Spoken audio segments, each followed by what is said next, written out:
خذوها الزبالة شو يقول والرد جاينا، لا تحاتون. يا رب حرب بالكويت يا الله، أو بالإمارات، هيك قليب الموازين يا رب، واصلح بلدنا سوريا يا رب. بلكي بتشططوا وبنتشروا بأنحاء العالم يا الله.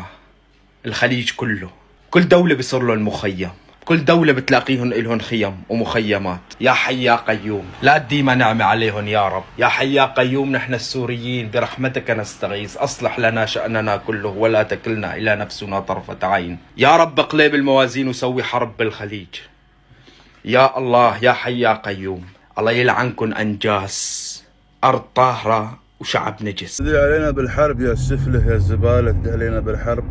منو اللي ساعدكم انتم بعد ما صارت المآسي اللي عندكم؟ منو ساعدكم؟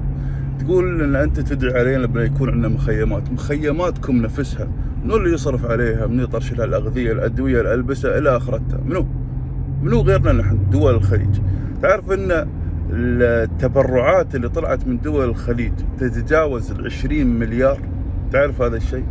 أنا بعرف دولتك اللي أنت طالع منها هل صرفت عليك 5% من هالمبلغ؟ لا والله. تدعي علينا بالحرب يا زبالة.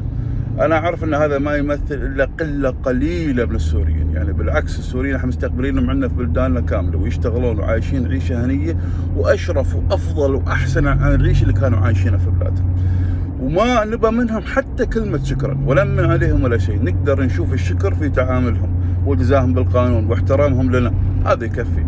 أما واحد زبالة نفس هذا والله العظيم أن النعال شوية عليه. يعني تدعي علينا نحن بأن نصير نفسكم عشان شو؟ مجرد حقد متغلغل داخلك لا أكثر ولا أقل. يا السفلة أنا أذكرك ورد وعيد، ما حد صرف عليكم وما حد ساعدكم، ما حد وقف معاكم في دول الخليج. فيا أنك تشكر وما نبى الشكر منك ولا من غيرك، الحمد لله مسوين خير لله. يا أنك تصك حلجك بنعال جديم ولا تفتح حلجك إلا بكلمة خير، وهذا كلام منتهي منه. مع الأسف شرذمة وناس حقيرين وواطين إلى أبعد درجة.